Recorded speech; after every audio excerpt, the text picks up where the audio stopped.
Good morning sa lahat. Tara, basa na tayo ng ating libro guys. Magandang balita, Biblia. Today is 15 October 2024. Nandito na tayo sa aklat ng Marcos, chapter 6. Hindi tinanggap si Jesus sa Nazareth. Marcos chapter 6 verse 1. Umalis doon si Jesus at umuwi siya sa sariling bayan kasama ang kanyang mga alagad. Verse 2. Pagdating ng araw ng pamamahinga, si Jesus ay nagturo sa sinagoga. Maraming tao ang nakarinig sa kanya at sa kanilang pagkamanghay, nagtatanungan sila, saan niya natutunan ang lahat ng iyan? Anong karunungan itong ipinagkaloob sa kanya? Paano siya nakakagawa ng mga himala? Verse 3, hindi ba ito ang karpenterong anak ni Maria at kapatid ni na Santiago, Jose, Judas at Simon? Taga rito rin ang kanyang mga kapatid na babae, hindi ba? Kaya't sila'y nagduda sa kanya at siya'y hinamak nila.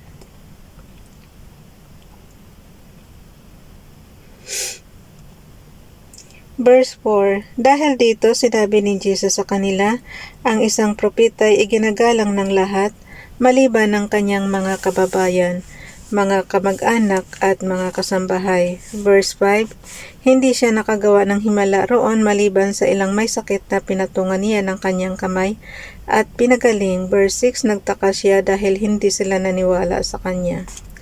Sometimes guys, si Jesus yung mga doon, ang tawag sa kanya propeta naman. Parang sila Moises nung araw, 'di ba? Nakakagawa rin si Moises ng mga miracle. So, ang tawag nila naman kay Jesus kundi guro, propeta, ano pa, yung nagkakapagpagaling ng sakit. Yun. Ang daming tawag sa kanya. Verse 6, nagtaka siya dahil hindi sila naniwala sa kanya. Isinugo ni Jesus ang 12. Nilibot ni Jesus ang mga nayon. Parte pa rin to ng verse 6 guys. Nilibot ni Jesus ang mga nayon sa paligid at tinuruan niya ang mga taga roon. Pakisabayin ako ng basa kasi minsan nag-o-opinion agad ako kahit hindi pa tapos yung verse. So, kayo na lang din magbasa ng Bible nyo. Verse 7, tinawag niya ang 12 at isinugo sila ng 2. Sila ay binigyan niya ng kapangyarihang magpalayas ng masasamang espiritu. Verse 8, at pinagbili ng, sa inyong paglalakbay huwag kayong magdadala ng anuman maliban sa tungkod, huwag din kayong magdadala ng pagkain, bag o pera. Verse 9, magsuot kayo ng sandalyas, ngunit huwag kayong magdadala ng bihisan. Verse 10, sinabi rin niya sa kanila, kapag kayo ay pinatuloy sa isang bahay, manatili kayo roon hanggang sa inyong pag-alis sa bayang iyon. Verse 11, kung ayaw kayong tanggapin o pakinggan sa isang bayan, umalis kayo roon at ipagpag ninyo ang alikabok sa inyong mga paa bilang babala sa mga taga roon. Verse 12, humayo nga ang 12 at nangaral na ang mga tao ay dapat magsisi at tumalikod sa kanilang mga kasalanan. Verse 13, pinalayas nila ang mga demonyo mula sa mga sinasapian ng mga ito, pinahira nila ng langis ang maraming may sakit at pinagaling ang mga ito. So, yung 12 disciples ni Jesus, nakakagawa na rin ng mga miracle guys. Ang pagkamatay ni Juan na tagapagbautismo. Marcos chapter 6 verse 14, nakarating kay Haring Herodes ang balita tungkol kay Jesus sapagkat bantog na ito. May mga nag-aakala na si Juan na tagapagbautismo ay muling nabuhay kaya si Jesus ay nakakagawa ng mga himala. Verse 15, ngunit mayroon ding nagsasabi na siya si propeta Elias at may iba pang nagsasabing siya ay isang propeta katulad ng mga propeta noong unang panahon. Verse 16, nang ito'y marinig ni Herodes, sinabi niya, siya ay si Juan na aking pinupugutan ng ulo.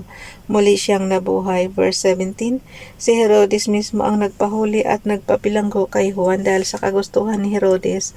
Ang babaeng ito ay pinakasalan at kinakasama ni Herodes bagamat ito'y asawa ng kapatid niyang si Felipe. Ay, mali yung basa ko. Herodias pala. Ulit guys, yung verse 16. Nang ito'y marinig ni Herodes, sinabi niya, siya ay si Juan na aking pinupugutan ng ulo. Muli siyang nabuhay. Verse 17. Si Herodes mismo ang nagpahuli at nagpabilanggo kay Juan dahil sa kagustuhan ni Herodias. Ang babaeng ito ay pinakasalan at kinakasama ni Herodes, bagamat ito'y asawa ng kanyang kapatid niyang si Felipe. So, yung kabit ni Herodes is si Herodias. Asawa ito ng kapatid niyang si Felipe. Verse 18, sapagkat laging sinasabi ni Juan kay Herodes, labag sa batas na kasamahin mo ang asawa ng inyong kapatid. Verse 19, at dahil dito, si Herodias ay nagkimkim ng galit kay Juan at ibig niya itong ipapatay, ngunit hindi niya ito magawa. Verse 20, sapagkat alam niyang natatakot si Herodes kay Juan, itinuturing ng hari. Bakit lagi ako nagkakamali ng basa? Verse 19 ulit tayo. Yung Herodias, lagi kong nasasabi Herodes. Verse 19, at dahil dito si Herodias ay nagkimkim ng galit kay Juan at ibig niya itong ipapatay, ngunit hindi niya ito magawa. Sa verse 20, sapagkat alam niyang natatakot si Herodes kay Juan, itinuturing ng hari na si Juan ay taong matuwid at banal, at sinisikap niyang huwag itong mapahamak. Gustong-gusto niyang makinig kay Juan kahit na labis siyang nalilito sa mga sinasabi nito. Verse 21, subalit nagkaroon din ng pagkakataon si Herodias na ipapatay si Juan nang sumapit ang kaarawan ni Herodes.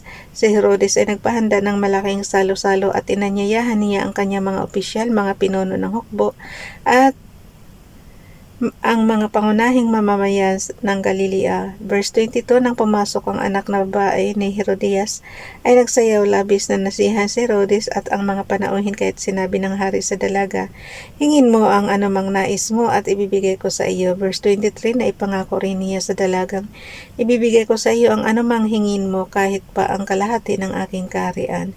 Verse 24, kaya't lumabas ang dalaga at tinanong ang kanyang ina, ano po ang hihingin ko? Ang ulo ni Juan na tagapagbautismo, sagot ng ina.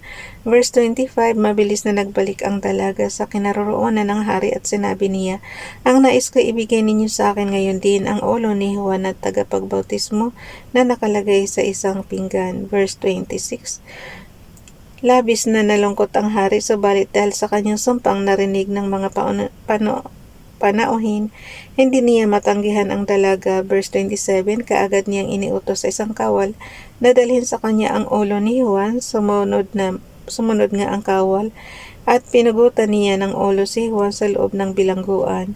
Verse 28, inilagay niya ang ulo sa isang pinggan at ibinigay sa dalaga. Ibinigay naman iyon ng dalaga sa kanyang ina.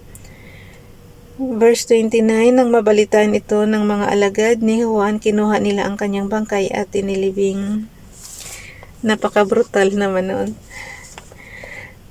Sintabi na sa mga kumakain, imagine ninyo na lang yung pugot na ulo tapos ilalagay sa pinggan. Ulitin ko, ng verse 29, nang mabalitaan ito ng mga alagad ni Juan, kinuha nila ang kanyang bangkay at inilibing. Kaya pag nagbabasa kayo guys, pasintabi na rin sa mga kumakain kasi syempre kadiri yung mga ganyan. Kumbaga sa napakahinos crime naman. Napakahinos nung putulin mo yung ulo tapos i-display mo pa talaga, di ba? Ang pagpapakain sa 5,000. Marcos chapter 6 verse 30, bumalik kay Jesus ang mga apostol at tinuulat nila sa kanya ang lahat ng kanilang ginawa at itinuro. Verse 31, subalit napakaraming taong dumarating at umaalis at hindi na nila makuhang kumain, kaya't sinabi ni Jesus sa mga alagad, magpunta tayo sa isang lugar na kung saan maaari tayong makapagsarilinan at upang makapagpahinga kayo ng kaunti. Verse 32, umalis nga silang sakay ng isang bangka at nagpunta sa isang ilang na lugar. Verse 33, ngunit maraming nakakita sa kanilang pag-alis at nakaalam kung saan sila pupunta, kaya't ang mga tao mula sa lahat ng bayan ay patakbong pumunta sa lugar na iyon at naunahan pa nila sila Jesus. Verse 34, pagbaba ni Jesus sa bangka, nakita niya ang napakaraming tao na habag siya sa kanila sapagkat para silang mga tupang walang pastol, kahit sila'y tinuruan niya ng maraming bagay. Verse 35, nang dapit hapon na, lumapit sa kanya ang mga alagad at sinabi, Ilang ang pook na ito at malapit nang lumubog ang araw. Verse 36, paalisin na po ninyo ang mga tao upang makapunta sila sa mga karatignayon at bayan upang makabili ng pagkain. Verse 37, ngunit sinabi sa kanila ni Jesus, bigyan ninyo sila ng makakain. Sumagot ang mga alagad, nais po ba ninyong bumili kami ng pagkain sa halagang 200 salaping pilak? Verse 38, ilan ang dala ninyong tinapay? Tingnan nga ninyo, utos niya. Pagkatapos tingnan ay kanilang sinabi 5 po at 2 isda. Verse 39, inautos ni Jesus sa mga alagad na pangkat-pangkat na paupuin ang mga tao sa damuhan. Verse 40, kaya't naupo ang mga tao ng tig-100 at tig-50 bawat grupo. Verse 41, kinuha ni Jesus ang 5 tinapay at 2 isda, tumingala siya sa langit at nagpasalamat sa Diyos. Hinati-hati niya ang mga tinapay at ibinigay sa kanyang mga alagad upang ipamahagi sa mga tao. Hinati-hati rin niya ang 2 isda at ipinamahagi rin nila. Verse 42, ang lahat ay nakakain at nabusog. Verse 43, at nang tipunin ng mga alagad ang lumabis na tinapay at isda, nakapuno pa sila ng 12 kaing. Verse 44, may 5,000 lalaki ang kumain ng tinapay. Maliban pa dyan yung mga babae at mga bata. Puro kalalakihan pa lang yung sinabi niya.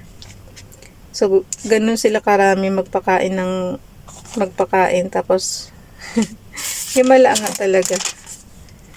Pero sa panahon natin ngayon, sharing yan. Magdala kayo ng pagkain tapos yun, sharing na. Kaya, nakakakain lahat.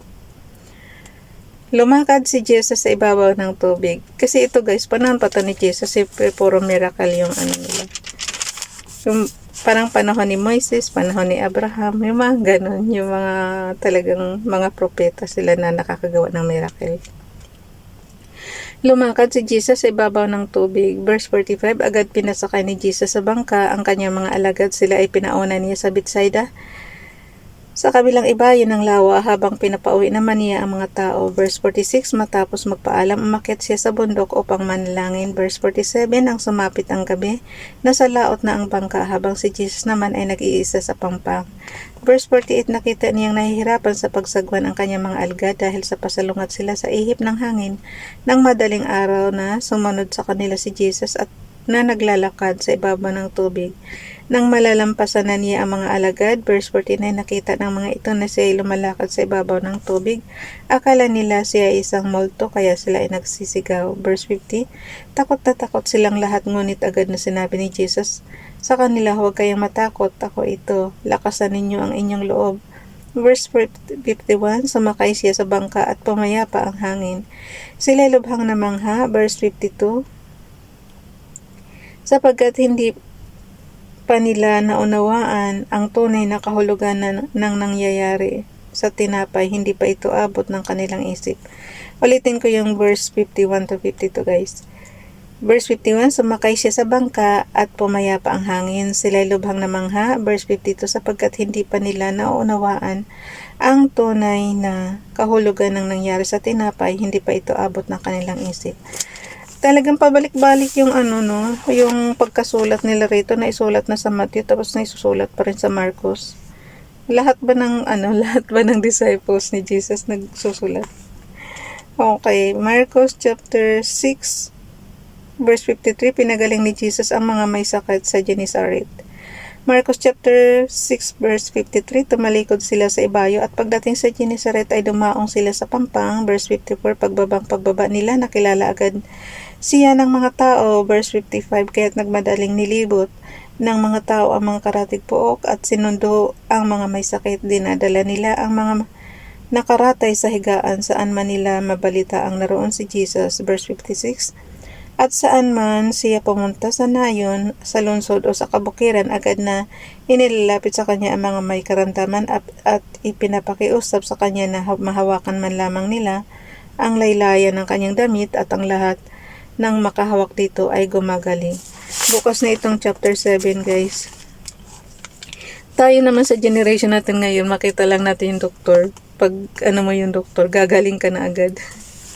Mayroong ganun, hiyang-hiyang. Ito naman sa panahon ni Jesus, talagang siya yung pinupuntahan ng mga may sakit. Okay, hanggang dito na guys. Bye everyone. God bless.